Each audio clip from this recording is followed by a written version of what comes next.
All right, it's been a couple months, but it's looking like we're finally get to see the fifth OVA of season two. And as you saw from the thumbnail, It's not good. and it's unfortunate because honestly, these OVAs have kind of been the saving grace of season two so far. Like I've enjoyed every single one, especially the one that we were just coming off of, number four.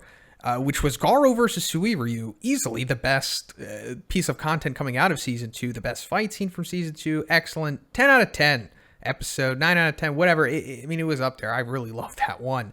So now that we're coming off of that and coming to the fifth one, this is just a serious dip in quality, unfortunately. And it really seems like this is a completely different person that we've seen so far directing and writing these episodes. Now, I could be completely wrong.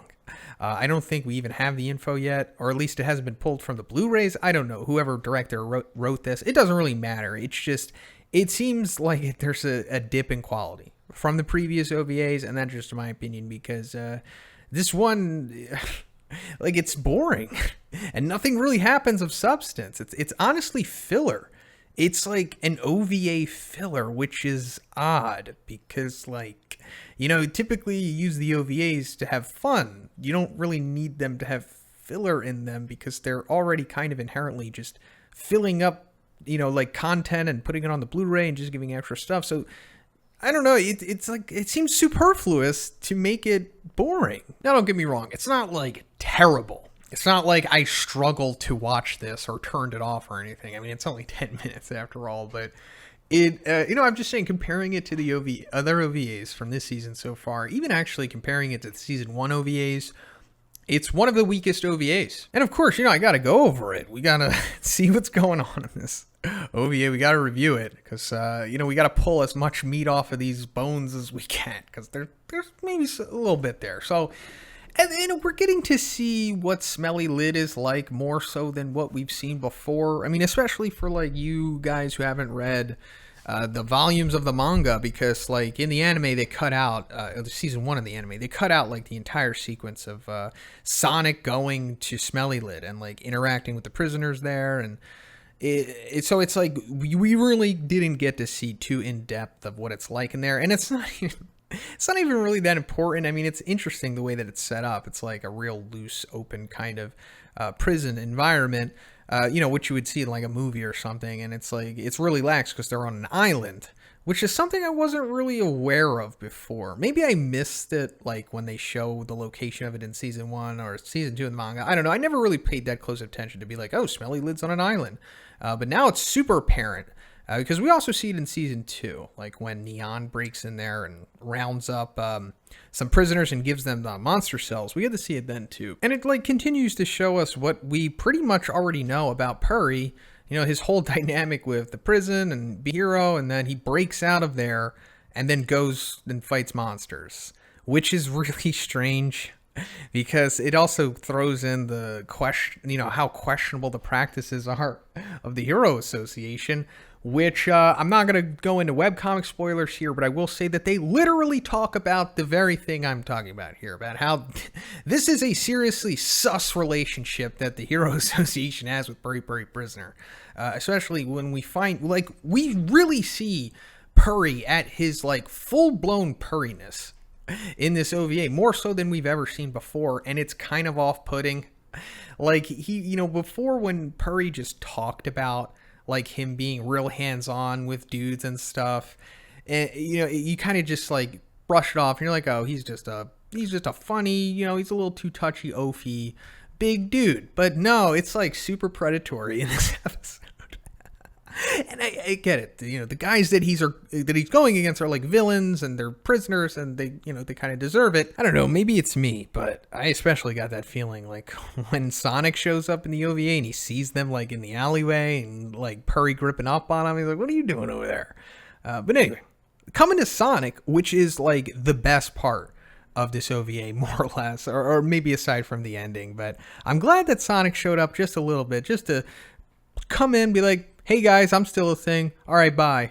Because that's he has like what 1.5 minutes of screen time. But another interesting thing about Sonic is that you see him wearing that like training vest, metal weighted thing that he was wearing.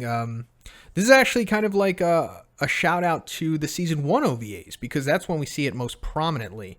Like when he's training with that fisherman dude. I forget which number exactly it was, but I think we also see Sonic wearing it for like a second in season 1, or yeah, I think at the end of season 1, like when he's training.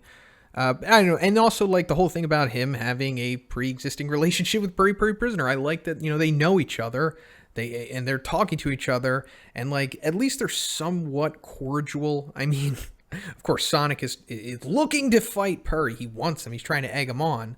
But Puri, wants none of it, because we're finding out he kind of respects Sonic because of how drastically different he is from the inmates and stuff. Because he's like, I'm an escaped prisoner too, Puri. What are you gonna do about it? Let's fight to the death right now. And he's like, nah, you broke out because you're powerful. You're not like these other jokers that got out, because I let them. Also, another thing that I wanted to go somewhere in this OVA that doesn't is the first monster we see show up is like this TV-headed humanoid monster. He kind of looks like something from like Fully Cooley or something. He looks pretty cool. And I was like, oh man, I hope this guy turns out to be powerful, or, becomes powerful, because, that's like a recurring theme in this series. Like a monster will show up and then he'll be weak and then he'll become stronger. And I was like, oh, that'd be cool. I'd like to see what's going on with this character. Nope, he just gets one-shotted by Puri. He's kind of just there to job to him, I suppose, to remind us that Puri is pretty strong, which we already knew because he busted down that wall in the prison. But it's whatever, still a cool monster design. And it's like, this is when it really starts to slog, I guess, because I guess it's just showing us like what a day in the life of Puri is like, and like the other prisoners, because we get the dude dropping the exposition about the guards show up when Puri breaks the wall, so nobody tries to escape. But then, the storm and Puri, he knocks the power out, so now the system's down, so now the inmates have a chance to escape, and they do, and we literally follow these guys on their escape to like some random place. And we continue to follow them, and it's like, I don't care about these characters. What is going on here? But then we're introduced to who their like new ringleader is, and it's this eel in an urn, literally. And it turns out that he's, I guess, the last remnant of the sea folk. That's at least what he said, or the deep sea people, whatever the translation is. And this is also a shout out to season 1 OVA, because there was like another remnant of the sea folk. It was like that shark dude who said he was taking over Deep Sea King's position or something. But yeah, this guy turns out to be nothing as well. And they kind of set him up to be that he was maybe going to go into demon power. Maybe because like when Puri shows up and he hits him, he's like, you're nothing more than a tiger right now. You'd have to be at least a demon to be able to keep going or fight against me. And I was like, okay, so he's going to grow. Maybe he's going to get a Zenkai boost here. That would be pretty cool. Pretty interesting. And then he goes demon, and then Puri gets this real difficult fight against a demon. And maybe this guy's even stronger than Deep Sea King. And then, like, Puri remembers, he's like, oh, you're from the Sea Folk. I lost to the Deep Sea King. And then this guy's like, oh, I'm stronger than Deep Sea King now. And then Puri defeats him. And this is like his retribution, his redemption for losing, originally to the Deep Sea King. And he did learn from it. Like Deep Sea King was like, your punches need to have conviction behind them. And it's like he could have learned from that in this OVA, but no, it's just, he just beats him. And it's at this moment that the OVA started to get redeemed a little bit for me, because it started to creep into like one territory. Like whoever was writing this is when they really started to try to imitate one's writing style. You can totally tell, because like the whole thing about the eel, like he's having his shonen moment here, which is hilarious. He's like, I can't lose to a pervert like you.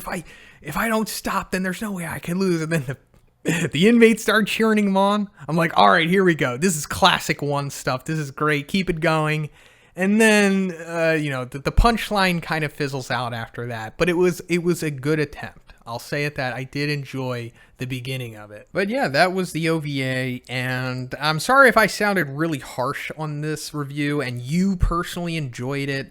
Just know that I'm not saying that like you shouldn't enjoy it. If you did, that's fine. It's just I thought it was lackluster. But we still have another OVA after this, number 6, which I'll probably be reviewing soon. So look out for that. But let me know what you thought about this OVA.